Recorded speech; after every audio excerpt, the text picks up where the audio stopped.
శుక్లాంబరధరం విష్ణుం శశివర్ణం చతుర్భుజం ప్రసన్నవదనం ఛాయేత్ సర్వవిఘ్నోపశాంతయే. ఆపదామపహర్తారం దాతారం సర్వసంపదాం లోకాభిరామం శ్రీరామం భూయో భూయో నమామ్యహం. బుద్ధిర్బలం యశోధైర్యం నిర్భయత్వమరోగత అజాడ్యం వాక్పటుత్వం చ హనుమత్స్మరణాత్ భవేత్. హిందూ బంధువులకు అన్నదాన చిదంబర శాస్త్రి శుభాభినందనలు. మాసమహాత్మ్యానికి స్వాగతం. చైత్రశుద్ధ పాడ్యమి. ఈ చైత్రశుద్ధ పాడ్యమిని ఉగాది అంటారు. ఆ యుగాది అనేటటువంటిదే ఉగాదిగా చెప్పబడుతూ ఉన్నది. ఈ రోజునే అసలు బ్రహ్మదేవుడు సృష్టి చేశాడు అని చెప్పి ప్రతీతి. చైత్రే మాసి జగద్బ్రహ్మ ససజ్జ ప్రథమేహని శుక్లపక్షే సమగ్రంతు తదా సూర్యోదయే తథా అని చెప్పబడింది. బ్రహ్మదేవుడు చైత్రే మాసి ప్రథమేహని ససజ్జ, చైత్రమాసంలో ప్రథమేహని మొట్టమొదటి రోజున, అంటే ఈ చైత్రశుద్ధ పాడ్యమి ఉగాది నాడున సృష్టి చేశాడు. జగత్ ససజ్జ, జగత్తును సృష్టించాడు. శుక్లపక్షే తదా సూర్యోదయే తథ, శుక్లపక్షంలో పాడ్యమి నాడు సూర్యోదయ సమయంలో సృష్టి చేశాడు. కాబట్టి యుగమునకు ఆది ఇది. అందువల్ల యుగాదిగా చెప్పబడుతూ ఉన్నది. ఉగహ అని చెప్పి నక్షత్రాలలో ఆదిగా వచ్చేటటువంటిది అని చెప్పి ఉగాది అనేటటువంటి దాన్ని కూడా ఈరోజు చెప్పటం ఉన్నది. ఇటువంటి ఈ యుగాదికి చాలా ప్రాముఖ్యత ఉన్నది. ఈ రోజున పెద్దలు మనకు కొన్ని కర్తవ్యాలు చెప్పారు. శుభప్రదంగా మనకి సంవత్సరాది సూర్యోదయంతో ఆరంభం అవుతుంది. అర్ధరాత్రి ఆరంభమయ్యే సంవత్సరం కాదు మనది. అందువల్ల సూర్యోదయంతో ఆరంభమయ్యేటటువంటి పవిత్రమైనటువంటి ఉగాది నాడు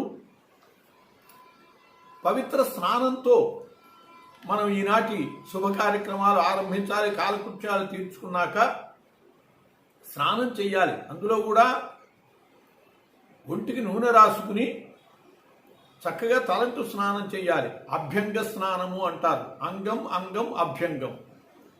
అభ్యంగం అంటే ప్రతి అవయవానికి నూనె రాసుకుని చేసేటటువంటి దాన్ని అభ్యంగ స్నానము అంటారు. అభ్యంజన స్నానము అంటే నలుగు పెట్టుకుని చేసేది అభ్యంజన స్నానం. అంతేగాని అభ్యంగన స్నానము అనకూడదు. అభ్యంగ స్నానం లేకపోతే అభ్యంజన స్నానం. అటువంటి ఈ అభ్యంగ స్నానం చేసి తీరాలి ఈ రోజున. తైలాభ్యంగం అకుర్వాణో నరకం ప్రతిపద్యతే అన్నారు.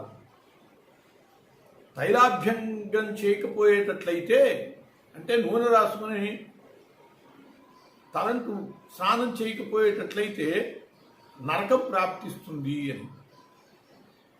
అంటే తలంటును బట్టి నరకాలు స్వర్గాలు ప్రాప్తిస్తాయా? ఇది కాదు ఆ చెప్పటంలో ఉద్దేశ్యం. మన చేత ఏది కర్తవ్యమో అది నిర్వర్తింపజేయటం కోసమని మహర్షులు అనేక రకాల చెబుతూ ఉంటారు. వీటిని అర్థవాదాలు అంటూ ఉంటారు. ప్రయోజనాన్ని చెప్పటం ద్వారా చేయించటము, ప్రమాదాన్ని చెప్పటం ద్వారా చేయకూడనివి చేయనివ్వకండగా చేయదగినవి చేయవలసి ఉండేటట్లు అట్లా పెద్దలు మనకి చెప్పేవాళ్ళు.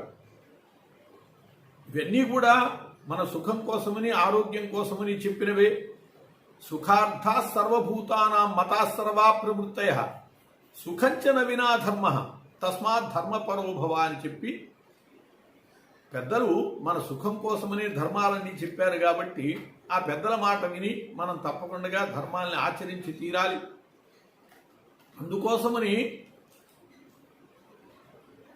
తైలస్ అభ్యంగం అకుర్వాణ అని చెప్పటము. కాబట్టి వాడు చెప్పినది ఆచరించాలి అనేది తెలుసుకుని అందులో కూడా పంచపల్లవాలు నీళ్లలో వేసుకుని కాచుకున్నటువంటి నీటితో అభ్యంగ స్నానం చేయాలి అని కూడా చెప్పబడింది. ఎందుకు ఇలా చెప్పటము, ఎందుకు మనల్ని అట్లా ప్రేరేపించటము అని అంటే దానిలో ఉద్దేశ్యము మన యొక్క ఆరోగ్యం కోసమని. మహనీయులు ఎప్పుడు కూడా మన శ్రేయస్సునే కోరి ఏదైనా చెప్పారు. ఈ చైత్రశుద్ధ పాడ్యమి అనేటటువంటిది సంధి సమయం, సంవత్సర సంధి. ఒక సంవత్సరం మారి మరో సంవత్సరం వచ్చేటటువంటి సంవత్సర సంధి. అట్లాగే ఋతు సంధి, ఋతువు మారి ఋతువు వస్తుంది. మాస సంధి, మాసం మారి మాసం వస్తుంది. ఇట్లా అన్నిటికీ కూడా సంధి సమయం ఇది. ఈ సంధి సమయంలో మనకు కొన్ని రకాల అనారోగ్యాలకి కారణం ఏర్పడుతూ ఉంటుంది. అట్లాగే శరీరము రూక్ష గుణానికి గురి అవుతూ ఉంటుంది. రూక్ష గుణము అంటే ఎండిపోవటం, స్నిగ్ధంగా ఉండాలి. ఎప్పుడు కూడా శరీరానికి స్నిగ్ధత అవసరం, రూక్షగుణం అవసరం తగినటువంటిది కాదు. అందువల్ల మనకు అటువంటి స్నిగ్ధతని చేకూర్చడం కోసమనే ఈ తైలాభ్యంగము అనేటటువంటి దాన్ని నియమంగా మన పెద్దలు తెలియజేశారు. అట్లా తైలాభ్యంగం చేసి తర్వాత చక్కగా మనం ఆ రోజున నూతన వస్త్రాలు ధరించాలి.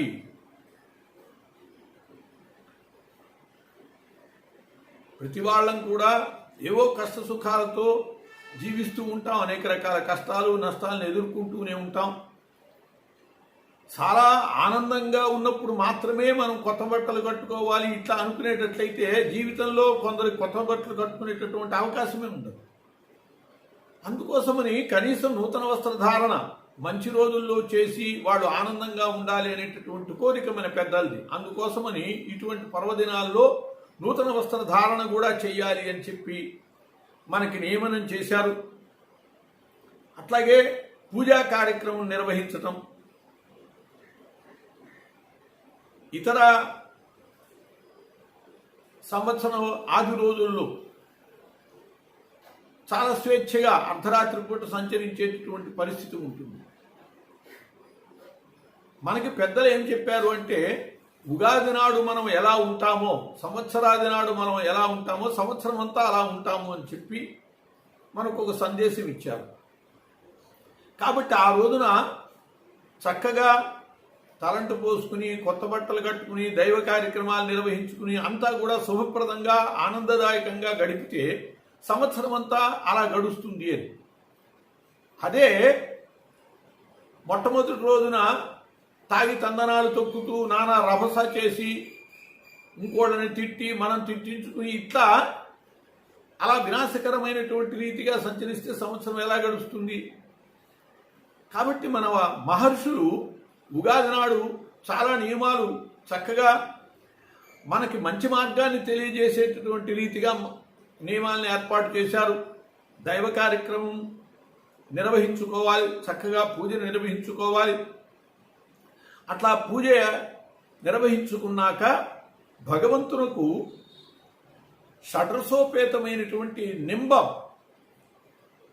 ప్రసాదం అది భగవంతునికి నివేదన చేసి మనం దాన్ని ప్రసాదంగా స్వీకరించాలి అని చెప్పి కూడా నియమం పెట్టారు. కొత్త సంవత్సరం ఆరంభంలో కొత్త బెల్లము,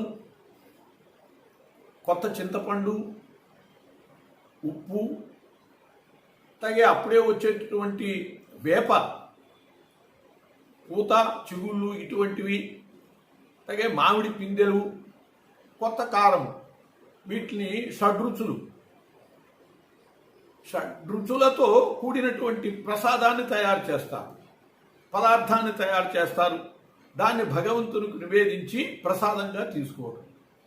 అది తీసుకున్నాక ఇంకేదైనా ఆ రోజున తింటం అనేటటువంటిది జరగాలి. ఏమిటి నియమం? టిఫిన్ చేశాక తీసుకోకూడదా అంటే కాదు, అలాగే తీసుకోవాలి. ఎందుకు అంటే ఇది ఒక అద్భుతమైనటువంటి ఆరోగ్య సూత్రం. ఈ సంధికాలంలో మన ఆరోగ్యాన్ని దృష్టిలో పెట్టుకుని ఈ షడ్రసోపేతమైనటువంటి నింబ ప్రసాదాన్ని స్వీకరించమన్నారు. అది పరగడుపున తీసుకోవాలి. ఒక విధంగా చెప్పాలంటే మనం టీకా మందు వ్యాక్సిన్ అంటూ ఉంటామే, అలాంటిదిగా మనం భావన చేయొచ్చు. ఆ సంవత్సరం అంతా కొన్ని రకాల వ్యాధులకి మనం లోను కాకుండా మనల్ని రక్షించడం కోసమని ఏర్పాటు చేసినటువంటి ఒక విధమైన వ్యాక్సిన్. దాన్ని మనం తప్పకుండా పరగడుపున ఉదయం తీసుకోవాలి. దీనిలో అనేక రకాల సందేశాలు కూడా ఉన్నాయి. కష్టాలని కూడా ఇష్టంగా స్వీకరించేటటువంటి పద్ధతిని ఈ రూపంలో పెద్దలు మనకు అలవాటు చేశారు. ఎవరు విడిగా కావాలని వేప చేదు తినరు, అట్లాగే ఒగరు పిందెలు తినరు, మామిడి పిందెలు. కానీ నింబ ప్రసాదం రూపంలో వాటన్నిటినీ కూడా మనం కలిపి ఆస్వాదిస్తాం. అంటే జీవితంలో కేవలము మధురమే కాదు, తీపి పదార్థమే కాదు, సుఖాలే కాదు, కష్టాలు కూడా ఉంటాయి. వాటిని కూడా మనం సమానంగా ఆస్వాదించాలి అనేటటువంటి దాన్ని మనకి సందేశంగా చెబుతూ షడ్రుచులతో కూడినటువంటి షడ్రసోపేతమైనటువంటి ఈ పదార్థాన్ని మనం స్వీకరించాలి అని చెప్పారు. ఈ ఉగాదిలో ఒక అద్భుతమైనటువంటి సందేశం కూడా ఉన్నది మనకి. జీవన్ భద్రాణి పశ్యతి అనే సందేశము మనకి ఉగాది తెలియజేస్తుంది. జీవన్ భద్రాణి పశ్యతి అంటే బ్రతికి ఉండిన శుభములు పడేయవచ్చు అని. చాలామంది ఏవో కష్టాలు వచ్చాయని, నష్టాలు వచ్చాయని, అప్పుల అయ్యారని అట్లా ఆత్మహత్య చేసుకుంటూ ఉంటారు. ఇది చాలా దోషము. వినాశే బహవో దోషా. సుందరకాండలో ఆంజనేయ స్వామి చెబుతాడు, సీతాదేవి కనపడకపోవటం వల్ల ఇక ప్రాయోపవేశం చేయటం, మరణించటమే మేలా అని అనుకుని వినాశే బహవో దోషా జీవన్ భద్రాణి పశ్యతి అంటాడు. లేదా ఆయన చెప్పుకోవటం కాదు అక్కడ ఉద్దేశం, సమాజానికి చెప్పడం. ఆత్మహత్య చేసుకోవటంలో అనేక రకాల దోషాలున్నాయి, అది తగినటువంటి పద్ధతి కాదు. బ్రతికి ఉంటే తప్పకుండా శుభాలు పొందుతాము. అది ఈ ఉగాదిలో ఉన్న సందేశం. ఎట్లాగూ అంటే శిశు ఋతువులో చెట్లు ఆకులన్నీ రాల్చేస్తాయి, అవన్నీ కూడా మోడుల్లాగా అనిపిస్తాయి. మొత్తం చెట్లు ఎండిపోయాయా అని చెప్పి కూడా మనకి భ్రాంతి కలుగుతుంది. అట్లా అయిపోతాయి చెట్లు. కానీ మళ్ళీ వసంత ఋతువు వచ్చేటప్పటికల్లా చైత్రమాసం, చైత్ర వైశాఖ మాసములు వసంత ఋతువు. ఈ వసంత ఋతువు వచ్చేటప్పటికల్లా చక్కగా చెట్లు చిగిర్చి పూలు పూసి చాలా అద్భుతంగా దర్శనీయమైనటువంటి రీతిగా, అందుకే కృష్ణ పరమాత్మ చెప్పినటువంటిది ఋతూనాం కుసుమాకరహ అని. అటువంటి కుసుమములతో అద్భుతంగా విరాజిల్లుతాయి. బ్రతికి ఉంటే శుభాలు పొందగలుగుతాయి. అంతేగాని అవి ఎండిపోయాయి అని చెప్పి అనుకుని మనం కొట్టేసామనుకోండి, ఇంకా చిగుళ్ళే వస్తాయి. కాబట్టి ఆ విధంగా వృక్షములు ఆ సందేశాన్ని మనకి ఇస్తున్నాయి, జీవన్ భద్రాణి పరిస్థితి. అంతేకాదు ఈ ఉగాది సమయంలోనే, వసంత ఋతువులోనే కోకిలలు కూడా మనకి అద్భుతమైన సందేశాన్ని ఇస్తున్నాయి. కోకిలలు అవి ఇంతకితం చిగుళ్ళు లేనటువంటి కాలంలో గొంతు పని చేయకుండా కూసేటటువంటి పరిస్థితి లేకుండా పోతుంది. మళ్ళీ చిగుళ్ళు వచ్చేటప్పటికల్లా ఆ చిగుళ్ళని తిని, చిగుళ్ళు మేసి కోకిలలు కుహు కుహు అంటూ పంచమస్వరం పలుకుతాయి. కోకిల పలికేటటువంటి ఆ శబ్దాన్ని పికస్వరము, కోకిల యొక్క స్వరాన్ని పంచమస్వరము అన్నారు. సారీగా మా పా, ఆ పా అనేటటువంటిది కోకిల యొక్క స్వరం. గొంతు కోల్పోయినటువంటిది ఇంకెందుకు నా బ్రతుకు, నా గొంతు పోయింది అని చెప్పి అది నిస్పృహ చెందకండగా జీవన్ భద్రాణి పశ్యతి, బ్రతికి ఉంటే శుభాలు పొందుతాము అనేటటువంటి ఆశతో ఉన్నది కాబట్టే అది మళ్ళీ చైత్రమాసం వచ్చేటప్పటికి చిగుళ్ళని తిని చక్కగా కమ్మగా పాడేటటువంటి స్థితి వస్తుంది దానికి. అది పాడటం ద్వారా మనకి ఆనందమే కాదు, ఆరోగ్యాన్ని కూడా ఇస్తుంది. కోకిల యొక్క గానము అది చాలా ఆరోగ్యకరమైనటువంటిది. ఆనంద సాగరము అనేటటువంటి వైద్యశాస్త్రం ఏం చెబుతోంది అంటే, కోకిల యొక్క ఆ పంచమ స్వరము వినటం ద్వారా మనలో పుట్టేటటువంటి కొన్ని వ్యాధులు ఆరంభ దశలోనే అంతమవుతాయి అని చెప్పి, అంటే ఆ స్వరం మనకు కొన్ని రోగాలు కూడా రాకుండా చేస్తుంది. రాగాలు రోగాల్ని తగ్గిస్తాయి అని అంటారే, అది ఈ పికస్వరంలోనే ఆ లక్షణం ఉన్నది. అట్లా కోకిలలు, ఆకులు రాలేనటువంటి వృక్షాలు కూడా ఈ చైత్రమాసంలో చక్కగా పునర్వైభవాన్ని పొంది మనకి, మన జీవితానికి ఒక అద్భుతమైనటువంటి సందేశం ఇస్తూ ఉంటాయి. అట్లా ఈ నింబ ప్రసాదాన్ని స్వీకరించటం, కోకిల ధ్వనులు వినటం, ఇవన్నీ ఆరోగ్యప్రదాలు. ఈ సంధికాలంలో కొన్ని వ్యాధులు వస్తాయి.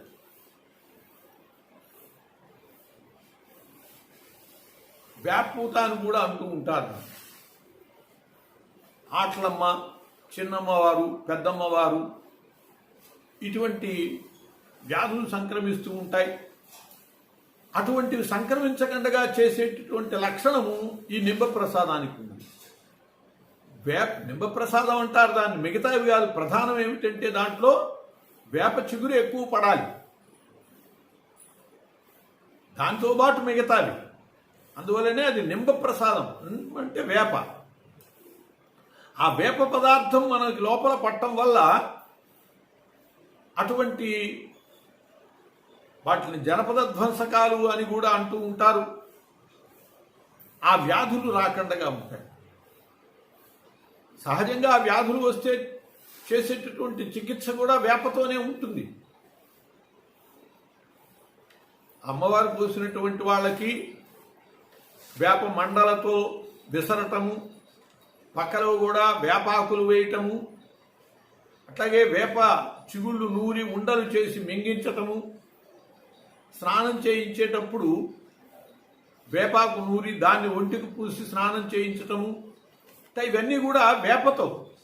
అంటే ఆ వ్యాధులకి చికిత్స వేపతోనే ఉన్నది కాబట్టి ఆ వేప ప్రసాదం ముందే తీసుకుంటే ఈ సంధి సమయంలో ఇక ఆ వ్యాధులు రానే రాకుండా ఉంటాయి అని చెప్పి ఒక విధమైనటువంటి వ్యాక్సిన్ ఆ నింబ ప్రసాదము అనేటటువంటి దాన్ని మనం గ్రహించాలి.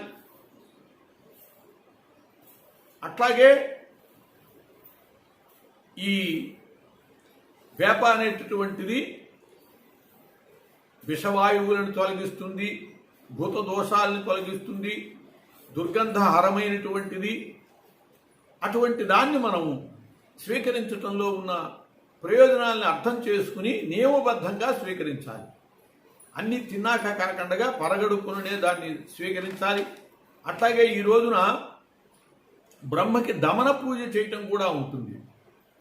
దమనము, మరవము అని చెప్పి ఆకులు మంచి సుగంధభరితమైనటువంటి వాటితో పూజ చేయటం అనేటటువంటిది కూడా ప్రత్యేకమైనటువంటిది. అలా ఈనాటి కర్తవ్యాల్లో చక్కగా భోజనం షడ్రుచులతో కూడినటువంటి నింబప్రసాదం తీసుకున్నట్టే షడ్రసోపేతమైనటువంటి భోజనం, పండగ భోజనం చేయటం. అలాగే ఈ ఉగాది కర్తవ్యాలలో మరొకటి ప్రత్యేకంగా చెప్పారు. ఏమిటంటే ప్రపాదానము.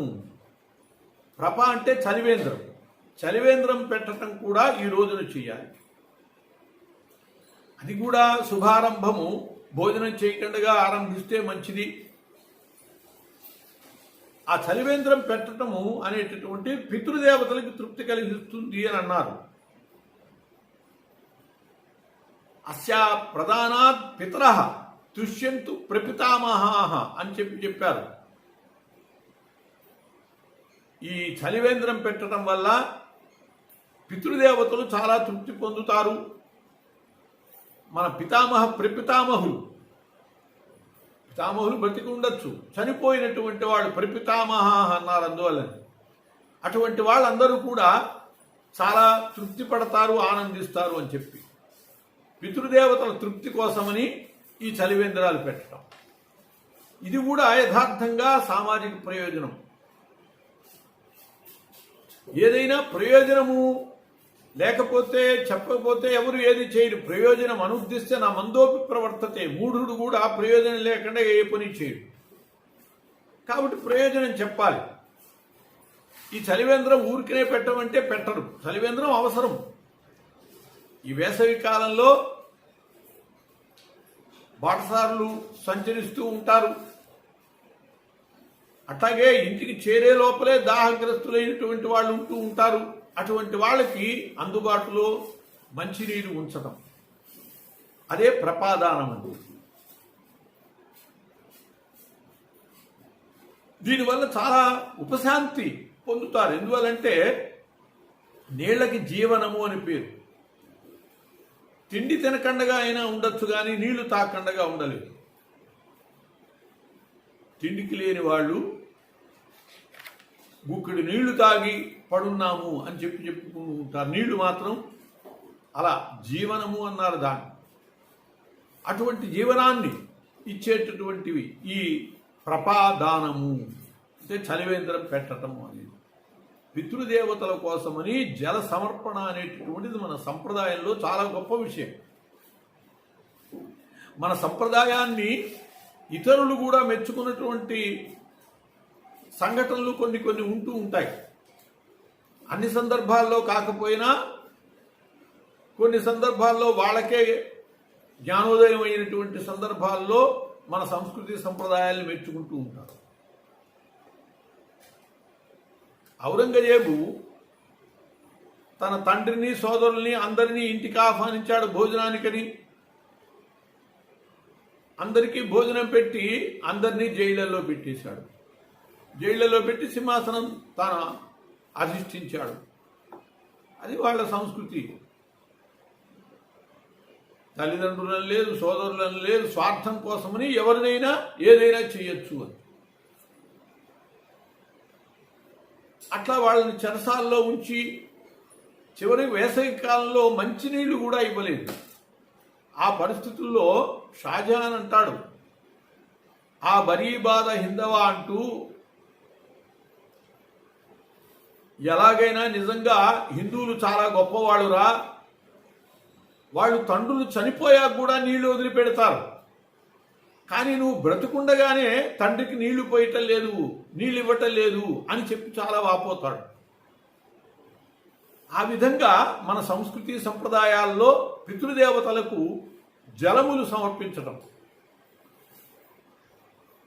తిలతర్పణలు, నిత్యతర్పణలు, జలంతో నిత్యతర్పణలు, నదీ స్నానాలు చేసినప్పుడు కూడా తర్పణలు ఇవ్వటాలు, ఇట్లా వాళ్ళ కోసం నీళ్లు సమర్పించేటటువంటిది ఇది ఒక మహత్తరమైనటువంటి సంప్రదాయ కార్యక్రమం. అటువంటిదే ఈ ప్రపాదానం కూడా. ఉగాది నాడు ఆరంభించేటటువంటి ప్రపాదానం, చలివేంద్రం ఏర్పాటు చేయటం కూడా అలా పితృదేవతలకి చాలా సంతృప్తి కలిగించేటటువంటిది అని చెప్పబడ్డది. అలాగే ఈ రోజున రాజ దర్శనం చేయటము, రాజ సందర్శనం చేయటము, ఏదైనా ఒకటి సంప్రదాయబద్ధంగా చేస్తే అది గౌరవప్రదంగా ఉంటుంది, సంప్రదాయ రహితంగా చేస్తే అది దోషంగా ఉంటుంది. అకారణంగా ఏదైనా మనం బహుమానాలు తీసుకెళ్ళి ఎవరికైనా ఇచ్చాము అంటే అది లంచము అని చెప్పబడుతుంది. కానీ ఈ ఉగాది నాడు రాజుని సందర్శించడం, అధికారులను సందర్శించడం, వాళ్ళకి ఏదైనా ఫలం సమర్పించడం, ఇది కర్తవ్యంగా చెప్పబడ్డది. ఇది లంచం కిందకి రాదు, సంప్రదాయం కిందకి వస్తుంది. దీన్ని అనుసరించి ఉగాది నాడు మానేసేసి జనవరి 1వ తేదీ ఆ రోజున అందరూ కూడా పై అధికారులకి ఏవో సమర్పించుకునేటటువంటి పద్ధతి ఆరంభమైంది. అది యథార్థంగా ఈ ఉగాది నాటి రాజ సందర్శన విధానం, సంప్రదాయం. ఆ సంప్రదాయాన్ని కూడా ఆచరించేటటువంటిది ఈ ఉగాది నాడు ఉన్నది. అట్లాగే కవి సమ్మేళనాలు నిర్వహించడం. శ్రీకృష్ణదేవరాయలు వసంతోత్సవాలు నిర్వహించేవాడు. ఆ వసంతోత్సవాల్లో భాగంగా భువన విజయం, ఆయన యొక్క సాహితీ ప్రాంగణాన్ని భువన విజయము అని అంటారు. దాని యందు అష్ట దిగ్గజాలు ఉండేవాళ్ళు. వాళ్ళందరి చేత కూడా సరసమైనటువంటి కవిత్వం చెప్పించి ఆనందించేవాడు కృష్ణదేవరాయలు. అటువంటి కవి సమ్మేళనము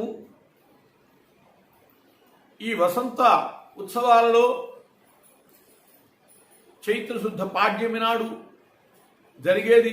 అదే సంప్రదాయంగా అంతటా కూడా కవి సమ్మేళనాలు, ఉగాది నాడు కవి సమ్మేళనాలు జరుపుకునేటటువంటి విధానం కూడా ఏర్పడ్డది. ఆ తర్వాత ముఖ్యంగా ఉగాది నాడు చేయవలసినటువంటిది పంచాంగ శ్రవణము. పంచాంగ శ్రవణము అంటే పంచాంగం వినటం. ఈ పంచాంగం వినటం వల్ల అనేక రకాల ప్రయోజనాలు చెప్పారు. శ్రీకళ్యాణ గుణావహం రిపుహరం దుస్వప్న దోషాపహం గంగా స్నాన విశేష పుణ్యఫలదం గోదాన తుల్యం రుణాం ఆయుర్వర్ధనముత్తమం శుభకరం సంతాన సంపత్ప్రదం నానా కర్మ సుసాధనం సముచితం పంచాంగమాకర్ణ్యతాం అని చెప్పబడ్డది. సముచితం పంచాంగమాకర్ణ్యతాం. ఈ పంచాంగ శ్రవణం అనేటటువంటిది కూడా విధిగా ఏర్పాటు చేశారు మన వాళ్ళు. ఏది ఏర్పాటు చేసినా మన యొక్క మేలు కోసమని చేసేటటువంటిదే. ఎందుకు ఈ పంచాంగ శ్రవణము అంటే సంవత్సరాది నాడు ఆ సంవత్సరానికి సంబంధించినటువంటి స్థితిగతులన్నీ, పరిస్థితులన్నీ కూడా తెలుసుకుని దాన్ని బట్టి సంవత్సరం అంతా జీవించాలి అని చెప్పి పెద్దల యొక్క ఆశయం. మనకి ఈ పంచాంగ శ్రవణం ద్వారా అనేక విషయాలు తెలుస్తాయి. ఆ సంవత్సరం ఏ గ్రహాల పరిస్థితి, ఆధిపత్యాలు ఎట్లా ఉన్నాయి అని చెప్పి తెలిస్తే ఆయా గ్రహాలకు సంబంధించినటువంటి ధాన్యాలు ఏవి బాగా పండుతాయి, ఏవి బాగా పండవు. ఒక్కొక్క సంవత్సరం ఒక ధాన్యం బాగా విశేషంగా పండుతుంది, ఒక్కొక్క సంవత్సరం ఒక ధాన్యం పండదు. ఇవన్నీ కూడా మనం పంచాంగం ద్వారా తెలుసుకోగలుగుతాం. అందువల్ల సంవత్సరంలో వ్యవసాయం చేయదలుచుకున్నటువంటి, ముఖ్యంగా మన దేశం వ్యావసాయిక దేశం కాబట్టి ఏవి పండించటం మంచిది, ఏవి పండించకుండా ఉండటం మంచిది అనేది తెలుసుకోవటానికి ఈ పంచాంగ శ్రవణం ఉపయోగపడుతుంది. అంతేకాదు పండించినటువంటి పంట ఎలా వినియోగించుకోవాలి అది కూడా మనకి ఈ పంచాంగ శ్రవణం వల్ల అవగతం అవుతుంది. ఎందువల్లంటే ఏ మాసంలో ధరలు ఎలా ఉంటాయి, ఏ వస్తువుల యొక్క ధరలు ఏ మాసంలో ఎలా ఉంటాయి, ఇవన్నీ కూడా మనకి పంచాంగం తెలియజేస్తుంది. కాబట్టి ఆ ధరవరులు వాటి యొక్క విధానాన్ని తెలుసుకున్నప్పుడు ఎప్పుడు వీటిని మనం వినియోగించుకోవాలో, ఎప్పుడు అమ్మకాలు చేసుకుని లాభాలు పొందగలుగుతామో అది కూడా మనకి ఈ పంచాంగ శ్రవణం ద్వారా తెలుసుకోగలుగుతాం. అట్లాగే ముహూర్తాలు, పెళ్ళిళ్ళు, ఉపనయనాలు ఇవి చేసుకోదలుచుకున్నటువంటి వాళ్ళు ఉన్నారు. తమ బిడ్డలకి ఆ శుభకార్యాలు నిర్వర్తించుకోవాలి అంటే ఏ కాలం అనుకూలంగా ఉన్నది, ఎప్పుడు ముహూర్తాలు ఉన్నాయి అనేది ముందు కనుక అవగాహన ఉంటే దానికి అనుకూలంగా ప్రయత్నాలు చేసుకోవచ్చు. తీరా వీళ్ళు ప్రయత్నాలన్నీ చేసుకునేటప్పటికి ముహూర్తాలు అయిపోయాయి అని అంటే ఏం చేస్తారు? కాబట్టి ఎప్పుడు మూఢములు ఉన్నాయి, ఎప్పుడు ముహూర్తాలు ఉన్నాయి, ఇది తెలుసుకుని వాళ్ళ శుభకార్యాలు నిర్వర్తించుకోవటానికి ముందుగా ఒక ప్రణాళిక వేసుకోవటానికి ఈ పంచాంగ శ్రవణం దోహదపడుతుంది. ముహూర్తాలు చాలా ముఖ్యం. మనకు సంబంధించినటువంటి పర్వదినాలు ఏ రోజులయ్యాయి, వాటిలన్నింటినీ కూడా మనం ఈ పంచాంగ శ్రవణం ద్వారా తెలుసుకోగలుగుతాం. వీటన్నిటిని దృష్టిలో పెట్టుకునే శ్రీ కళ్యాణ గుణావహం శుభకరం, కళ్యాణ గుణావహమైనటువంటిది, శుభప్రదమైనటువంటిది, అలాగే దుస్వప్న దోషాపహం అని కూడా చెప్పారు. దుస్వప్న దోషాలని కూడా పోగొడుతుంది. దుస్వప్నాల వల్ల కూడా చాలా ప్రమాదాలు ఉన్నాయి. బాగా ఎప్పుడు అన్నం తింటూ ఉన్నట్టు అట్లా కలలు వచ్చాయంటే తప్పకుండా రోగాలు వస్తాయి. అట్లాగే మంట కనపడచ్చు, పొగ కనపడకూడదు, అది అనర్థదాయకం. ఆంజనేయ స్వామి కనపడచ్చు కానీ కోతి కనపడకూడదు, అది అనర్థదాయకం. ఇట్లా దుస్వప్న దోషాలు మనకి త్రిజట స్వప్న వృత్తాంతంలో తెలుస్తుంది. ప్రమాదకరమైనటువంటి స్వప్నాలు ఎట్లా ఉంటాయో, ఒంటికి నూనె రాసుకున్నట్లు ఉండటం, నల్లటి బట్టలు ధరించినట్లు ఉండటం, ఇలా ఇవన్నీ ఈ దోషాలు కూడా పోగొడుతుంది పంచాంగ శ్రవణము అనేటటువంటిదిగా చెప్పారు. రిపుహరం, శత్రుత్వాన్ని కూడా హరించేటటువంటిది. గంగా స్నాన విశేష పుణ్య ఫలదం, గంగా స్నానం చేసినటువంటి విశిష్టమైనటువంటి ఫలితం కూడా ఈ పంచాంగ శ్రవణం చేయటం వల్ల వస్తుంది అని చెప్పారు.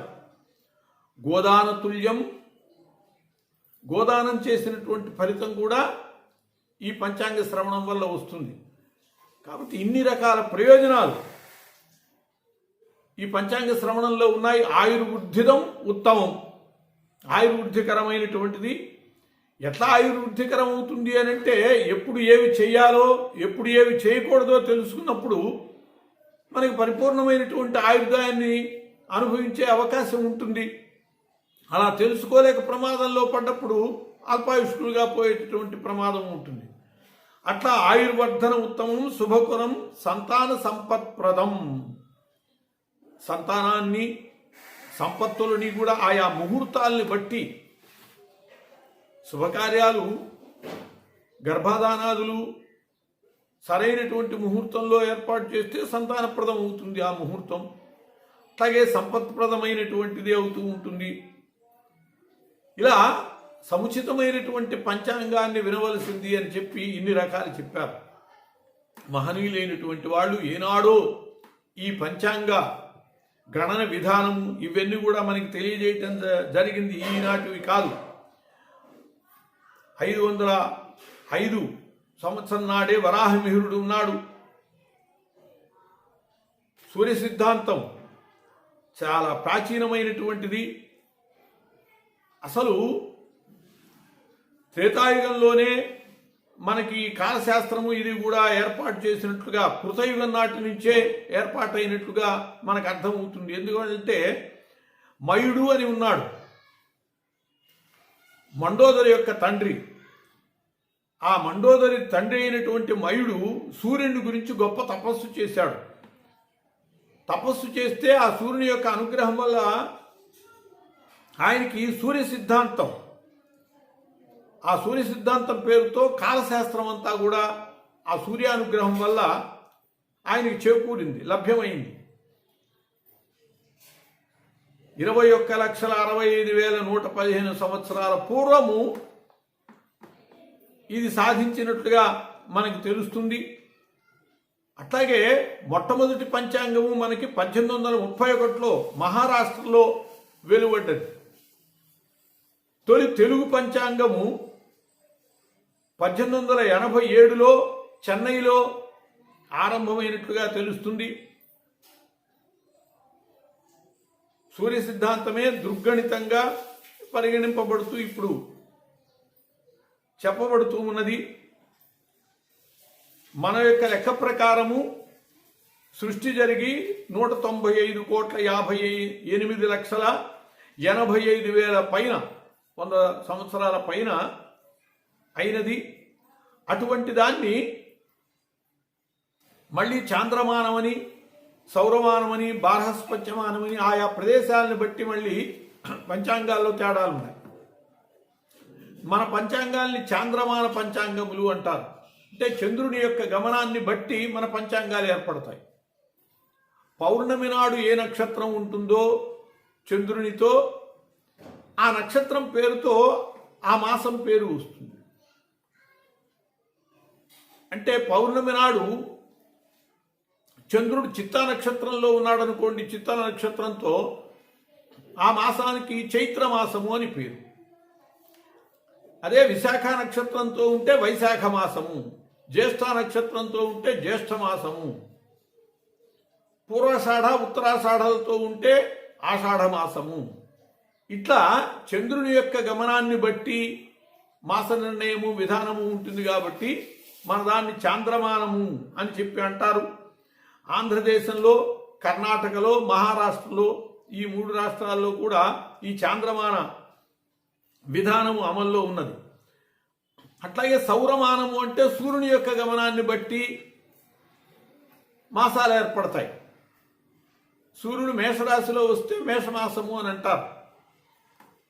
వృషభ రాశిలోకి వస్తే వృషభ మాసము అంటారు. 12 మాసాలకి, సంవత్సరంలో 12 మాసాలకి ఈ 12 రాసుల్ని బట్టే పేర్లు వస్తే వాటిని సౌరమాసము అని చెప్పి సౌరమానం అంటూ ఉంటారు. తమిళనాడులో, కేరళలో ఈ సౌరమానం ఉంటుంది. అట్లాగే బార్హస్పత్యమానం. బార్హస్పత్యమానం అంటే బృహస్పతి గురుని యొక్క గమనాన్ని బట్టి మాస నిర్ణయాలు జరిగే వాటిని బార్హస్పత్యమానము అంటారు. గుజరాత్, మధ్యప్రదేశ్ ఇటువంటి ఉత్తరాది రాష్ట్రాల్లో వీటిలో బార్హస్పత్యమానం ఉంటుంది. కాశీ మొదలైనటువంటి చోట కూడా. మనకి యుధిష్ఠిర శకమని, విక్రమ శకమని, శాలివాహన శకమని ఇలా శకాలు ఏర్పడితే ఇతర దేశాలలో ముఖ్యంగా క్రీస్తు శకం 532 క్రీస్తు పుట్టాడు అనేటటువంటి దానికి 532 ఈ క్రీస్తు శకం పెట్టారు. అసలు అంటే అది నిజమైనటువంటి రోజు కాదు. డయోనీషియన్ ఎగ్జీగన్ అని చెప్పి ఆయన ఆరంభించాడు ఈ క్రీస్తు శకము అని చెప్పి ఒకటి. దాన్ని మొదట్లో అందరూ ఒప్పుకోలేదు. ఆయన ఏర్పాటు చేశాక 300 సంవత్సరాలకి అంటే 816లో చెల్సా బిషప్ సభ అని చెప్పి ఆ సభ ఆమోదించింది. ఆ తర్వాత జర్మన్ చక్రవర్తి 2వ చార్లెస్ రాజ్యంలో ప్రవేశపెట్టాడు. అప్పటి నుంచి ఈ క్రీస్తు శకం అనేటటువంటిది అమల్లోకి వచ్చింది తప్పితే ఇది యథార్థంగా నిజమైనటువంటి ఆ సన్యాసి ఏదో తనకు అనిపించినటువంటి దాన్ని నిర్ణయించాడు తప్పితే మనది అలా కాదు. ఖచ్చితమైనటువంటి విధానాలతో ఈ యుధిష్ఠిర శకం కానీ, విక్రమ శకం కానీ, శాలివాహన శకం కానీ ఇటువంటి శకాలు మనకి ఏర్పడ్డాయి. మొత్తము కాలము అసాధారణమైనటువంటి శక్తి కలిగినటువంటి ఈ కాలాన్ని అనేక రకాల విభాగాలు చేశారు. అలా విభాగాలు చేస్తే ఏర్పడినటువంటివే లిప్తలు, విలిప్తలతో సహా, నిమేషాలతో సహా చేస్తే మనకి పంచాంగ శ్రవణం వీటిలో మనకి తెలిసేది ఏంటంటే సహజంగా రోజులు, నెలలు, సంవత్సరాలు వీటిని మనం పరిగణించుకుంటూ ఉంటాం. భూమి తన చుట్టూ తాను తిరగటానికి ఒక రోజు పడుతుంది. దాని పరిగణనతో రోజుల్ని నిర్ణయించడం జరుగుతుంది. చంద్రుడు భూమి చుట్టూ ప్రదక్షిణం చేయటానికి 1 నెల పడుతుంది. శుక్లపక్షము, కృష్ణపక్షము ఏర్పడుతూ ఉంటాయి. భూమి సూర్యుని చుట్టూ తిరగటానికి 1 సంవత్సరం పడుతుంది. అంటే 365 రోజుల పావు రోజు. అలా ఈ విధానం అంతా కూడా మనకి మహనీయులైనటువంటి ఆ సిద్ధాంతకర్తల ద్వారా ఆపస్తంభుడు క్రీస్తుపూర్వం 450 కాలం వాడు, బోధాయనుడు క్రీస్తుపూర్వం 800 కాలం వాడు, అట్లా ఆర్యభట్టు వరాహమిహిరుడు వీళ్ళందరూ ఏర్పాటు చేసినటువంటి సిద్ధాంతాలు మహనీయులైనటువంటి వాళ్ళు, తపస్సంపన్నులైనటువంటి వాళ్ళు మనకి అందివ్వటం వల్ల మనం స్థిరమైనటువంటి ఈ విధానాలన్నీ ఏర్పడ్డాయి. ఇప్పటికి కూడా ఆ పంచాంగ గణనం సక్రమంగా జరుగుతూ ఉన్నది. నిదర్శనాలు మనకి గ్రహణాలే. ఎవరైనా సరే గ్రహణం సూచించారంటే అవళే ఆకాశంలో గ్రహణం మనం చూడగలుగుతున్నాము అంటే మన వాళ్ళ లెక్కలు ఎంత సరైనటువంటివో మనకు అర్థమవుతుంది. వీటన్నిటికీ కూడా ఊరికినే 1వ తారీఖు తర్వాత 2వ తారీఖు, 2వ తారీఖు తర్వాత 3వ తారీఖు ఇట్లా పరిగణించేటటువంటివి కావు. వీటన్నిటికీ ప్రమాణాలు ఉన్నాయి.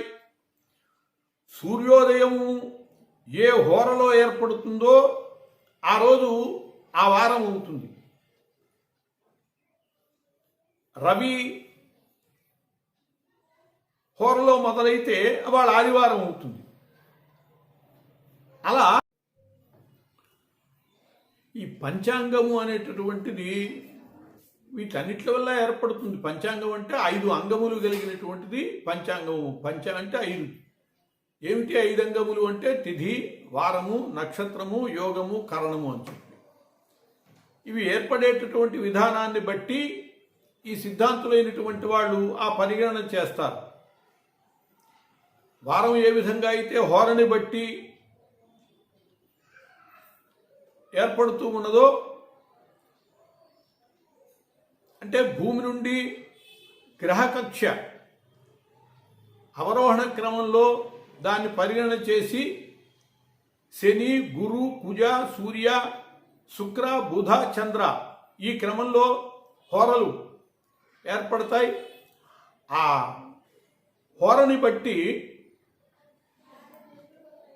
వారం అనేటటువంటిది ఏర్పడుతుంది. తిథి అనేటటువంటిది సూర్యచంద్రులకు మధ్య దూరాన్ని బట్టి ఏర్పడేటటువంటిది తిథి. అంటే వాళ్ళ ఇద్దరి మధ్య 180 డిగ్రీలు వ్యవధానం ఉంటే పౌర్ణమి ఏర్పడుతుంది.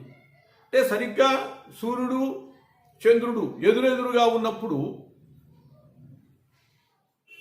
సూర్యుని యొక్క కాంతి పూర్తిగా చంద్రుని మీద పడటం వల్ల అది పౌర్ణమి అవుతుంది. అట్లాగే 12 డిగ్రీల చొప్పున తగ్గుతూ చివరికి అమావాస్య వచ్చేటప్పటికి 0 డిగ్రీల్లో ఉంటుంది. అంటే దూరం 0 డిగ్రీల్లో ఉన్నదంటే అర్థం ఏంటంటే వాళ్ళిద్దరూ కలిసి ఉంటారు, ఒకే చోట ఉంటారు. దర్శి సూర్యేంద్రు సంగమః అని చెప్పి సూర్యుడు చంద్రుడు ఒకే చోట ఉండేటటువంటి దాన్ని దర్శి అంటే అమావాస్య. వాళ్ళిద్దరూ ఒకే చోట ఉన్నప్పుడు సూర్యుడి కాంతి చంద్రుడి మీద పడేటటువంటి అవకాశం లేదు. ఆ చంద్రుడి యొక్క కాంతి మన మీద పడి చంద్రుడు వెన్నెల్నిచ్చేటటువంటి పరిస్థితి లేదు. అందువల్ల అవాళ అమావాస్యగా ఉండిపోతుంది. అట్లా తిథులు ఏర్పడతాయి. నక్షత్రం అనేటటువంటిది చంద్రుడు సూర్యుని చుట్టూ ప్రదక్షిణం చేయటానికి 27 రోజులు పడుతుంది. రోజుకు 13 డిగ్రీల చొప్పున నడక సాగుతుంది. ఆ రోజున ఏ నక్షత్ర సమూహానికి దగ్గరగా ఉంటాడో ఆ నక్షత్రం పేరు అవాళ వస్తుంది. అట్లా నక్షత్రం ఏర్పడుతుంది. అట్లాగే యోగము 27 నక్షత్రాలను బట్టే యోగాలు, కరణాలు ఇవి కూడా ఏర్పడుతూ ఉంటాయి. ఈ పంచాంగ శ్రవణం వల్ల పంచాంగం ఆకర్ణ్యతాం అని చెప్పి ప్రయోజనాలు చెప్పారు. పంచాంగం వల్ల ప్రయోజనాలు అంటే ఈ 5 అంగముల వల్ల ప్రయోజనాలు చేకూరుతాయి అని. వాటిల్లో తిథి వల్ల శ్రియం సంపదలు చేకూరుతాయి. అంటే మనం ఏదైనా సరే వ్యాపారాలు లాభదాయకమైనటువంటి పనులు చేసేటప్పుడు సంపదల్ని దృష్టిలో పెట్టుకుని చేసేటప్పుడు తిథిని జాగ్రత్తగా పరిగణించుకోవాలి. తిథి వల్ల సంపదలు చేకూరుతాయి. అట్లాగే వారాలు ఆరోగ్యవర్ధనం, ఆరోగ్యం కోసమని వారాన్ని పాటించాలి. మనం ఔషధ స్వీకరణం చేసేటప్పుడు అట్లాగే చికిత్సల్ని చేయించుకునేటప్పుడు ఇటువంటి వాటి విషయంలో వారాన్ని జాగ్రత్తగా పరిగణించుకోవాలి. అలాగే నక్షత్రము పాపహరం. నక్షత్రాన్ని బట్టి మనము పుణ్య కార్యక్రమాలు చేయటము అటువంటివి, అంటే పాపహరమైనటువంటి నక్షత్రం కాబట్టి దాన్ని దృష్టిలో పెట్టుకుని కార్యక్రమాలు ఏర్పాటు చేసుకోవటం.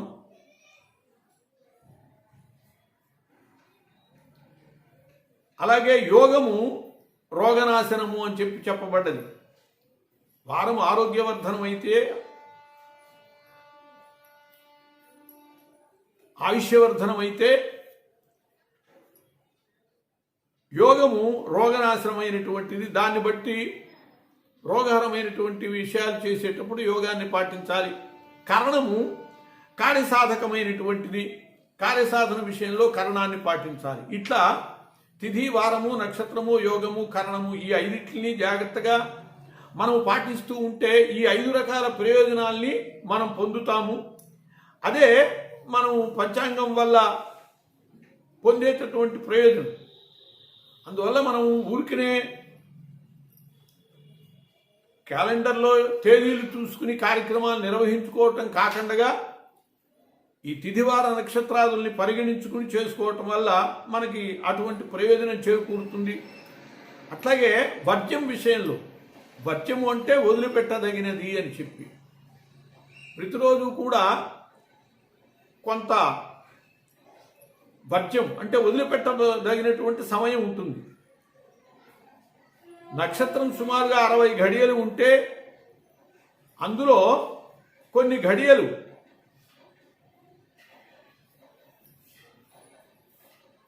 సుమారుగా 96 నిమిషాలు దోషగ్రస్తమైనవి ఉంటాయి. ఇప్పుడు అశ్విని నక్షత్రంలో 50 నుంచి 54 ఘడియలు ఇది ప్రమాదకరమైనటువంటివి, వదిలిపెట్టదగినటువంటివి. అట్లా ఈ వర్జ్యం ఏ శుభకార్యాలకు కానీ, మంచి కార్యాలకు కానీ, ప్రయాణాలకు కానీ దేనికి మంచిది కాదు ఆరంభించటానికి. కాబట్టి అది కూడా మనకి వర్జ్యం వీటి వల్ల తెలుస్తుంది, దాన్ని బట్టి చేయాలి. ఇవన్నీ జాగ్రత్తగా చేయటం వల్ల మనం సుఖశాంతంతో జీవించగలుగుతాం. ఒక్కొక్కప్పుడు కొన్ని సమాజం పరిగణిస్తూ ఉంటుంది. ఒకప్పుడు వాస్తుల గురించి పట్టించుకునేవాళ్ళు కాదు. ఇప్పుడు చాలా ఎక్కువ వాస్తు పట్టింపులు జరుగుతున్నాయి. ఏదైనా కష్ట నష్టాలు రాగానే ఇంటి వాస్తు బాగుండలేదేమో అని చెప్పి కొందరు దానికోసం చాలా ఎక్కువ అతి చేసుకుని ఇల్లంతా బద్దలు కొట్టుకోవటాలు, అనేక రకాల నష్టాలు, అలా నష్టాలు పొందేవాళ్ళు కూడా లేకపోలేదు. శాస్త్రాన్ని కూడా ఎంతవరకు పాటించాలో పూర్తిగా తెలిసినటువంటి వాళ్ళ ద్వారా ఆచరించాలి, కానీ మిడిమిడి జ్ఞానంతో ఉన్న వాళ్ళ వల్ల మనం నష్టాలు పోకూడదు. వాస్తు కంటే జ్యోతిషం బలీయమైనది. మనకి జాతకం చాలా అద్భుతంగా ఉంటే ఏదైనా కొద్ది వాస్తు దోషాలు ఉన్నవి పెద్దగా పరిగణింపబడవు, కొట్టుకుపోతాయి. ఎందువల్లంటే అగ్రహారాలు లాంటివే చాలా వాస్తు దోషాలతో ఉండటం గమనిస్తున్నాం. ఆనాడు అసలు చూసేవాళ్ళు కాదు వాస్తు, అయినా కూడా వాళ్ళకి బాగానే ఉంటే మరి వాస్తు దోషాలు ఉన్నా కూడా అని అంటే, వాస్తు కంటే జ్యోతిష్యం కంటే కూడా దైవబలం చాలా గొప్పది. వాళ్ళకి ఆ దైవబలం, అనుష్ఠాన బలం ఉండేది కాబట్టి ఈ వాస్తు దోషాలు ఇవేమి వాళ్ళని ఏమి చేసేవి కాదు. ఎప్పుడైతే ఆ అనుష్ఠాన బలం, దైవబలం తగ్గిపోయిందో అప్పుడు ఇవన్నీ కూడా బయటపడి ఆ తర్వాత అవన్నీ నాశనమయ్యాయి. అటువంటి ఆ సంపదలన్నీ కోల్పోవటం జరిగింది. రెసిస్టెన్స్ పవర్ ఉన్నంత వరకు లోపల ఏదైనా కొన్ని వ్యాధి లక్షణాలు ఉన్నామని బయటికి రావు. ఎప్పుడైతే అది తగ్గుతుందో, రోగ నిరోధక శక్తి తగ్గంగానే అవన్నీ బయటకు వస్తాయి. ఆ రకమైనటువంటి పరిస్థితే. అందువల్ల మనము పూర్తిగా జాగ్రత్తలు వహించటము చాలా అవసరం. వ్యావహారికంగా మనం ఎలా వ్యవహరించాలి, రాజకీయంగా ఎలా వ్యవహరించాలి, వ్యక్తిగతంగా మనం ఎలా వ్యవహరించాలి, ఇవన్నీ కూడా మనం జాగ్రత్తగా తెలుసుకుని పాటించాలి. అలా పాటించి మనము జీవించేటట్లయితే ఇబ్బంది లేకుండా గడుపుకోగలుగుతాం. పంచాంగంలో మనకి పంచాంగకర్తలు ఎప్పుడెప్పుడు ఏవి లక్షణాలు ఉంటాయో స్పష్టంగా చెప్పారు. అవి మనం తెలుసుకుని వాటిని మనం అనుసరిస్తూ ముందుకు వెళ్ళటం మంచిది. ఈ సంవత్సరాన్ని ప్లవనామ సంవత్సరము అని అంటారు. ఈ ప్లవనామ సంవత్సరంలో రాజు కుజుడుగా ఉంటాడు. అంటే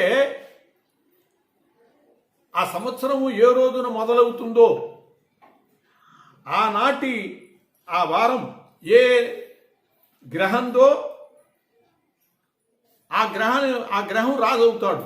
అంటే ఈ సంవత్సరము ఈ చైత్రశుద్ధ పాడ్యమి నాడు మంగళవారం అయింది కాబట్టి ఈ సంవత్సరానికి అధిపతి రాజు కుజుడు అయ్యాడు. ఈ కుజుడు అధిపతి అవటం వల్ల, రాజు అవటం వల్ల అగ్నిభయాలు, శస్త్రభయాలు, పంటలు తగ్గటము, అల్పవృష్టి, దొంగతనాలు, దుర్మార్గాలు ఇటువంటివి ప్రబలుతాయి. ఎందుకంటే కుజుడు నిసర్గ పాపి. ఆ పాపి యొక్క ఫలితాల్ని రాజు కారణంగా మనం పొందే పరిస్థితులు ఉంటాయి. అట్లాగే మంత్రి బుధుడు అయ్యాడు. బుధ పాపయుత పాపి అని సహజంగా మంచివాడే. బుధుడు అవటం వల్ల స్త్రీలు తమ భర్తలని సుఖపూర్వకంగా సంతృప్తి పరిచేటటువంటి విధమే ఈ సంవత్సరం ఉంటుంది. ధనధాన్య సమృద్ధి ఉంటుంది. అట్లాగే గోధుమలు, యవలు, ఆవాలు, మినుములు, శనగలు, వేరుశనక్కాయలు, పత్తి, దూది, వెండి ఇవన్నీ కూడా, గోని సంచులు, కాగితము, కలప ఈ వ్యాపారాలు, నూనె గింజలు ఈ ధరలు పెరిగేటటువంటి పరిస్థితి ఉంటుంది ఈ బుధుడి ద్వారా. అట్లాగే అర్ఘాధిపతి కుజుడు యుద్ధ భయము, వర్తక వ్యవసాయాలకి హాని, ఎర్రని ధాన్యాలు ధరలు అధికం కావటము, వెండి, బంగారము, కందులు, మిర్చి, వేరుశనగలు, ఇనుము, ఉక్కు, రాగి, సీసము, ఇత్తడి, సత్తు మొదలైనటువంటి వాటికి ధరలు అధికం అవటం జరుగుతుంది. అలాగే సస్యాధిపతి శని, పూర్వ సస్యాధిపతి ఆ శని అవటం వల్ల నల్లని ధాన్యాలు, నల్లని భూములు బాగా రాణిస్తాయి, ఫలిస్తాయి. నువ్వులు, మినుములు, అవిసెలు ఈ ఇతర నల్లని ధాన్యాలన్నీ కూడా బాగా పండుతాయి. ఉలవలు, చింతపండు, పొగాకు, చర్మాలు, ఇనుము, యంత్ర పరికరాలు, కట్టెలు, బొగ్గు ఈ ధరలన్నీ కూడా సరసంగా ఉంటాయి ఈ శని కారణంగా. అట్లాగే సేనాధిపతి కుజుడు సేనానాయకుడు అవటం వల్ల సస్యహాని, రోగ భయము, ఈతి బాధలు, యుద్ధ భయము ఇవన్నీ కూడా కలుగుతాయని చెప్పబడ్డది. భయోత్పాతాలు ఏర్పడతాయి. వ్యాపారం స్తంభించి ప్రజా కలహాలు ఇటువంటివి కూడా ఏర్పడతాయి. రసాధిపతి చంద్రుడు అవటం వల్ల నెయ్యి, నూనె గింజలు, కొబ్బరి నూనె, వేరుశనగ నూనె, ఆముదము, అవిసె నూనె, నువ్వుల నూనె, కిరసనాయలు, బెల్లము, శర్కర, తేనె, చెరకు, పాలు, పెరుగు, చింతపండు ఇవన్నీ కూడా ఊరగాయలకు కూడా ధరలు పెరుగుతాయి అని చెప్పబడ్డది. నీరసాధిపతి శని అవటం వల్ల బంగారము, వెండి, రత్నాలు, ముత్యాలు, చందనము, కర్పూరము ఇవన్నీ కూడా తక్కువైపోతాయి, నశిస్తాయి. ఇనుము, ఇత్తడి, నూనెలు వృద్ధి అవుతాయి. అలాగే ధాన్యాధిపతి గురుడు అవటం వల్ల సస్యాధిపతి అపరాలిక అధిపతి అవ్వటం వల్ల దేశంలో మంచి వృష్టి, వర్షం సక్రమంగా పడుతుంది. పాడి పంటలు సమృద్ధి కలుగుతాయి గురుని బట్టి. మేఘాధిపతి కుజుడు అవటం వల్ల అల్పవృష్టి, గాలి అధికంగా ఉండటము, ఎర్రటి ధాన్యాలు బాగా ఫలించటము ఇటువంటివి జరుగుతూ ఉంటాయి. మొత్తానికి ఈ నవనాయకులలో నిసర్గ పాపాధిపత్యం ఎక్కువగా ఉన్నది. అందువల్ల కాస్త ఇబ్బందికరమైనటువంటి పరిస్థితే చూస్తాం. అట్లాగే ఉపనాయకులు ఉన్నారు, పురోహితుడు, వశిష్ఠుడు వీళ్ళ బట్టి కూడా మనకి సంవత్సర ప్రయోజనాలు ఉంటాయి. ఈ ఉపనాయకుల్లో 21 మందిలో శుభులు 8 మంది, పాపులు 13 మంది ఏర్పడ్డారు. అందువల్ల ఆ రకంగా కూడా మనకి కాస్త ఇబ్బందికరమంటే పాపగ్రహాలకి ఆధిపత్యాలు ఎక్కువగా వచ్చాయి ఈ సంవత్సరం. ఈ ప్లవనామ సంవత్సరంలో పుష్యశుద్ధ ద్వాదశి 14/1/22 శుక్రవారం రాత్రి 8:14 రవి మకరంలో ప్రవేశిస్తున్నాడు. అంటే మకర సంక్రమణ పురుషుణ్ణి బట్టి కూడా మనకి సంవత్సర ఫలితాలు చెప్పబడుతూ ఉంటాయి. ఆయన శుక్లపక్షంలో ప్రవేశిస్తున్నాడు కాబట్టి ప్రజలకి వ్యాధి పీడలు, పాలకుల మధ్య ఘర్షణలు ఇవి ఏర్పడతాయి. తిథి శుద్ధ ద్వాదశి కాబట్టి సుఖము, వారాన్ని బట్టి భయోత్పాతాలు, నక్షత్రాన్ని బట్టి రోహిణిని బట్టి సస్యవృద్ధి, ఇటువంటివి ఈ సంక్రమణ పురుషుని వల్ల ఫలితాలు చెప్పబడ్డాయి. అట్లాగే ముఖ్యంగా కర్తరి అంటే సూర్యుడు కృత్తికా నక్షత్రంలోకి వచ్చినప్పుడు దాన్ని కర్తరి అని అంటారు, కత్తెర అని అంటూ ఉంటారు. కర్తరి అంటే కత్తెర అని. ఆ కృత్తికా నక్షత్రం అగ్నిదేవతాకం. కృత్తికా నక్షత్రానికి అధిదేవత అగ్ని కాబట్టి ఆ రవి కృత్తికా నక్షత్రంలో ప్రవేశించినప్పుడు ఇళ్లకి సంబంధించినటువంటి పనులు ఏవి చేయకూడదు. ఎందువల్లంటే గృహదాహానికి అంటే అగ్ని ప్రమాదాలకు అవకాశం ఉంటుంది కాబట్టి ఈ కత్తెరలో ఇళ్ల పనులు ఏవి చేయకూడదు. ఇది 24/5/2021 నుంచి డొల్లు కత్తెర ప్రారంభం అవుతుంది. 11/5/21 నుంచి నిజ కత్తరి మొదలవుతుంది. అట్లాగే అది 25/5/21 దాకా అంటే వైశాఖ బహుళ ఇదే శుక్రవారం దాకా ఆ నిజ కర్తని ఉంటుంది. కర్తని త్యాగం ఆ రోజున. ఈ కాలంలో మాత్రం అంటే మే 4వ తేదీ నుంచి మే 25వ తేదీ దాకా అంటే 26వ తేదీనే ఏదైనా మళ్ళీ మొదలు పెట్టుకోవాలి. గృహ సంబంధమైనటువంటివి ఏవి కూడా ఇల్లు కట్టటాలు, అట్లాగే కప్పు వేయటాలు, ద్వారాలు పెట్టటాలు ఇటువంటివి ఏవి కూడా చేయకూడదు అని చెప్పి మనం గ్రహించాలి. అట్లాగే మౌఢ్యం, మూఢములు, గురుమౌఢ్యమి, శుక్రమౌఢ్యమి ఇవి రెండు కూడా శుభకార్యాలకు పనికిరావు. మూఢమి అంటే అర్థం ఏమిటంటే ఏ గ్రహమైనా సరే సూర్యుడికి దగ్గరికి వస్తే ఆ గ్రహం అస్తంగతం అవుతుంది, అంటే కాంతిహీనం అయిపోతుంది. మనం అమావాస్య నాడు చూస్తున్నాం, చంద్రుడు సూర్యుడి దగ్గరికి వస్తాడు, అవాళ చంద్రుడి పరిస్థితి ఏంటి? మొత్తం చీకట్లే, చంద్రుడి కాంతి ఉండదు. అలాగే సూర్యుడితో ఏ శుక్రగ్రహం కానీ గురుగ్రహం కానీ చేరినప్పుడు వాటి యొక్క కాంతి దెబ్బతింటుంది, వాటికి శక్తి ఉండదు. మనకి శుభకార్యాలకి గురువు గ్రహము శుక్రగ్రహము చాలా ముఖ్యం. వాటి బలం గురుబలం శుక్రబలం. అటువంటి శుక్రబలము గురుబలము మూఢముల్లో ఉండదు కాబట్టి అప్పుడు శుభకార్యాలు చేయకూడదు.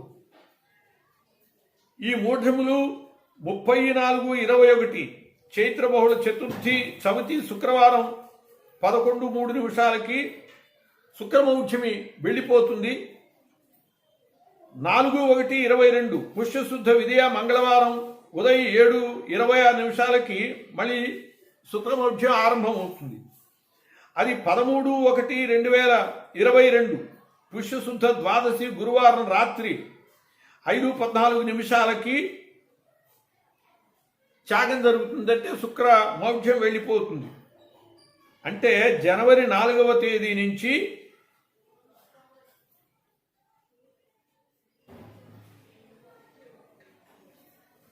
శుక్రమౌఢ్యమి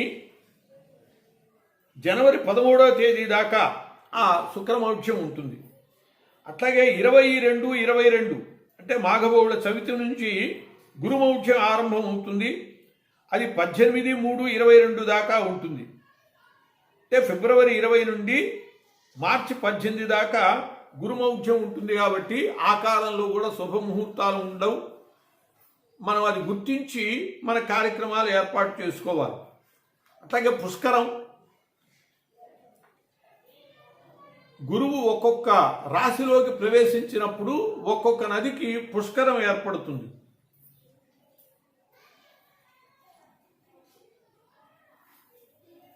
బృహస్పతి కుంభరాశిలో ప్రవేశిస్తూ ఉండేటటువంటి ఈ సంవత్సరము సింధు నదికి పుష్కరం ఏర్పడుతుంది. 21/11 అంటే నవంబర్ 21 నుండి డిసెంబర్ 2వ తేదీ దాకా ఈ సింధు నదికి పుష్కరాలు ఉంటాయి. ఈ పుష్కర సమయంలో బృహస్పతి సార్ధ త్రికోటి తీర్థాలతో అంటే 3.5 కోట్ల తీర్థాలు ఉన్నాయి. వీటన్నిటితో కూడా ఆ నది యందు ఆ 12 రోజులు ఉంటాడు. అందువల్ల ఆ 12 రోజుల్లో కనుక ఆ నదిలో స్నానం చేస్తే 3.5 కోట్ల తీర్థాలలో స్నానం చేసినటువంటి ఫలితం వస్తుంది. అంతేకాకుండా ఆ కాలంలో పితృకార్యాలు నిర్వహిస్తే ఆ పితృదేవతలు చాలా విశేషమైనటువంటి సద్గతికి హేతు అవుతుంది అని చెప్పి కూడా చెప్పారు. అలాగే ఈ సంవత్సరం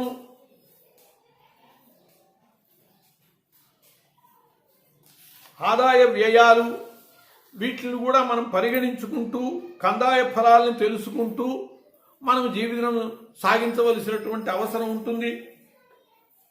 ఆదాయ వ్యయాలు చూసినప్పుడు మేషరాశి వారికి అంటే అశ్విని భరణి కృత్తికా మొదటి పాదం వరకు మేషరాశి అంటారు. అలాంటి మేషరాశి వాళ్ళకి ఆదాయం 8, వ్యయం 14. అంటే ఈ సంవత్సరం నష్టం ఎక్కువ ఉంటుంది. అందువల్ల విపరీతంగా పెట్టుబడులు పెట్టడము, ఎక్కువ నష్టపోవటం మంచిది కాదు. కాబట్టి అది గుర్తుంచుకోవటం కోసం మనకి ముందు ఈ పంచాంగ శ్రవణం ఉపయోగపడుతుంది. అట్లాగే వృషభ రాశి వాళ్ళకి 2 ఆదాయము 8 వ్యయం. వృషభం వారికి కూడా అంటే కృత్తికా త్రయ రోహిణి మృగశిరార్థం. కృత్తిక 2, 3, 4 పాదాలు, రోహిణి నక్షత్రము,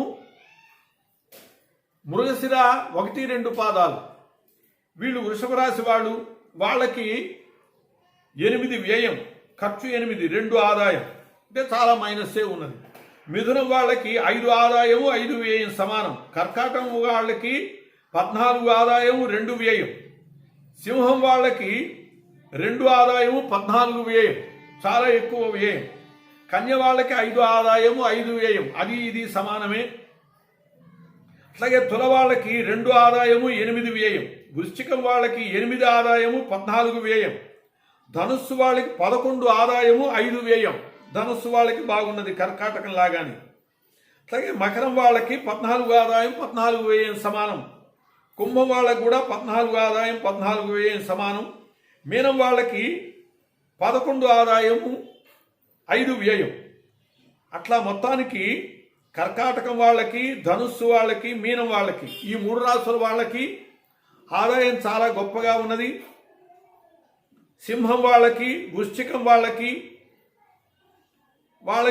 వ్యయం, మేషం వాళ్ళకి కూడా, వృషభం వాళ్ళకి ఎక్కువ మందికి వ్యయమే ఎక్కువగా కనపడుతూ ఉన్నది ఈ సంవత్సరం.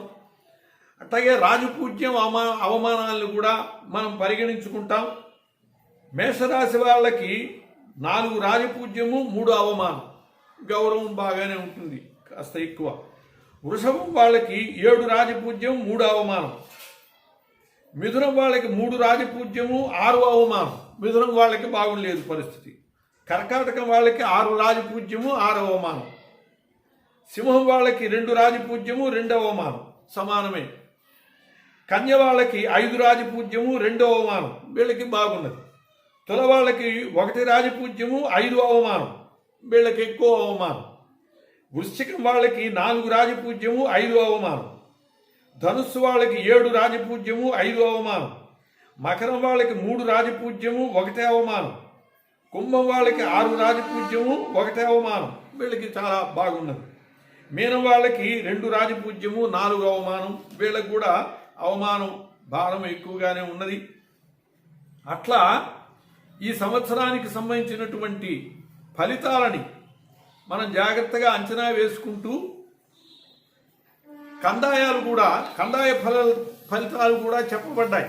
కందాయం అంటే సంవత్సరంలో 12 నెలలని 3 కందాయాలుగా విభజించారు.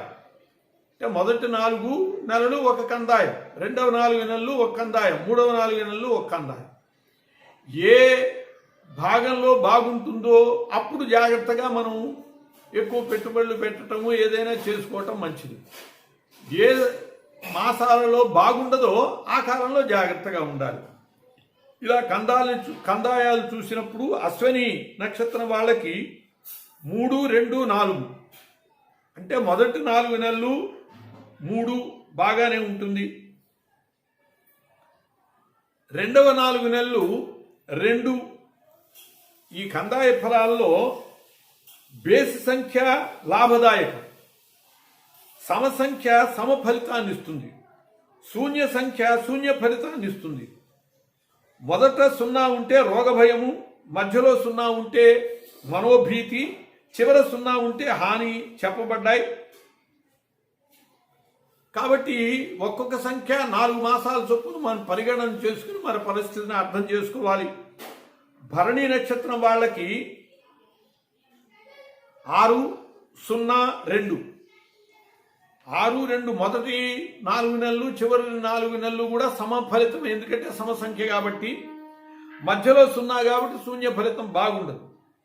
కృత్తిక వాళ్ళకి 2, 1, 0, రోహిణి వాళ్ళకి 5, 2, 3 మొదటి 4 నెలలు బేసి కాబట్టి బాగుంటుంది రోహిణి వాళ్ళకి. అట్లాగే చివరి 4 నెలలు కూడా 3 కాబట్టి బేసి సంఖ్య బాగుంటుంది.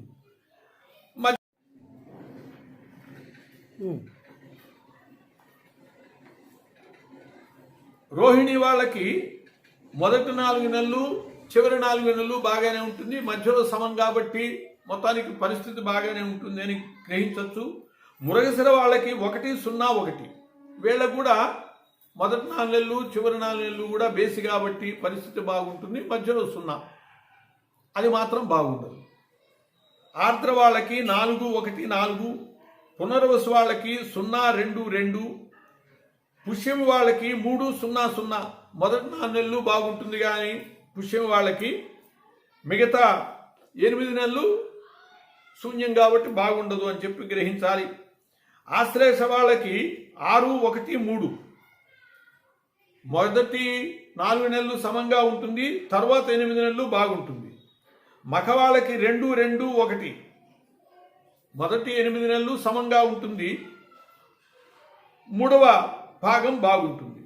పుబ్బ వాళ్ళకి 5, 0, 4 ఉత్తర వాళ్ళకి 1, 1, 2 హస్త వాళ్ళకి 4, 2, 0 చిత్త వాళ్ళకి 0, 0, 3 ఈ చిత్తా నక్షత్రం వాళ్ళకి మొదటి 8 నెలలు శూన్యమే, చివరి 4 నెలలు కాస్త బాగుంటుంది. స్వాతి వాళ్ళకి 3, 1, 1 వీళ్ళకి 3 కూడా బేసి సంఖ్య కాబట్టి సంవత్సరం అంతా కూడా బాగుంటుంది అని చెప్పి అనుకోవచ్చు. చిత్త వాళ్ళకి 6, 2, 4 ఈ 3 కందాయాల్లో కూడా సమసంఖ్య ఉన్నది కాబట్టి సంవత్సరం అంతా కూడా సమ ఫలితమే. అనురాధ వాళ్ళకి 2, 0, 2 జ్యేష్ఠ వాళ్ళకి 5, 1, 0 మూల 1, 2, 3 పూర్వాషాఢ 4, 0, 1 ఉత్తరాషాఢ 0, 1, 4 శ్రవణం 3, 2, 2 ధనిష్ట 2, 0, 0 6, 0, 0 ధనిష్ట వాళ్ళకి మొదటి 4 నెలలు సమము, మిగతా 8 నెలలు తక్కువగానే ఉంటుంది పరిస్థితి. శతభిషం వాళ్ళకి 2, 1, 3 బాగానే ఉంది, మొదటి 4 నెలలు సమంగా ఉంటుంది, తర్వాత 8 నెలలు బాగుంటుంది. పూర్వభాద్ర 5, 2, 1 బాగానే ఉంటుంది, సమగా ఉంటుంది, మధ్యలో 4 నెలలు కానీ మిగతా 8 నెలలు బాగుంటుంది. ఉత్తరాభాద్ర వాళ్ళకి 1, 0, 4 రేవతి వాళ్ళకి 4, 1, 2 మొదటి 4 నెలలు చివరి 4 నెలలు సమంగా ఉంటుంది, మధ్యలో బేసి సంఖ్య కాబట్టి బాగుంటుంది అని చెప్పి గ్రహించవచ్చు. ఈ విధంగా ఈ సంవత్సరానికి సంబంధించినటువంటి ఆదాయ వ్యయాలు కందాయ ఫలితాలు అట్లా ఉంటాయి. ఏదైనా ఒకటి ముఖ్యంగా గ్రహించవలసింది ఏమిటంటే ప్రతి వాళ్ళు కూడా పంచాంగాలని స్వీకరించి వాటిని అమల్లో పెట్టుకోవటానికి వినియోగించుకోవటానికి ప్రయత్నం చేయాలి. పంచాంగాన్ని మనం అనుసరించాలి, తిథులను అనుసరించాలి, కానీ పుట్టినరోజు వంటి వాటిల్లో కూడా తేదీలని బట్టి నిర్వహించుకోవటం అనేటటువంటిది సరైనటువంటి పద్ధతి కాదు. అది అసలు సంప్రదాయ విధానం కాదు, సరైనటువంటి పద్ధతి కాదు. అందువల్ల మనకి తిథి తెలియాలి అంటే సక్రమంగా క్యాలెండర్లలో కూడా ఉంటుంది, కానీ పంచాంగంలో పూర్తిగా అన్ని విషయాలు సమగ్రంగా ఉంటాయి. కాబట్టి కనీసం ఇంట్లో పంచాంగం అనేటటువంటిది ఉండటం చాలా మేలు. క్యాలెండర్లు ఉంటాయి, క్యాలెండర్లకి పంచాంగానికి చాలా తేడా ఉన్నది. అసలు ఈ క్యాలెండర్ అనేటటువంటిది మన పంచాంగం యొక్క విధానంతో రాలేదు.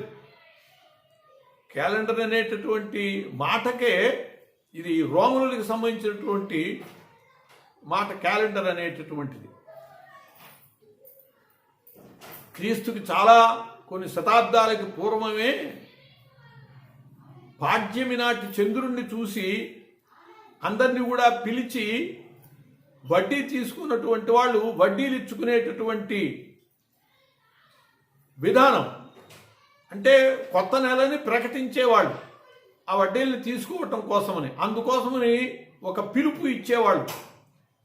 క్యాలరీ అంటే పిలవటం, క్యాలెండర్ అని రావటానికి కారణం ఏంటంటే ఆ పిలుపునిచ్చేవాళ్ళు కాబట్టి, వడ్డీలు వసూలు చేసుకునేటటువంటి దానికి పిలుపునిచ్చేవాళ్ళు కాబట్టి, అలా ఆ రోమను శబ్దాన్ని బట్టి క్యాలరీ అంటే పిలవటము, నెల మొదటి రోజుని క్యాలెండ్ అనేటటువంటి వాడు, అంటే ఆ అప్పులు ఇవ్వటం పుచ్చుకోవటం వీటికి సంబంధించిన వ్యవహారం కోసమని ఇది ఏర్పడ్డది. అసలు లెండర్ అంటే తీసుకున్నటువంటి దాన్ని కానీ దానికి సమంగా ఇచ్చేటటువంటి దాన్ని కానీ ఆ లెండర్ అనేటటువంటి వాళ్ళు.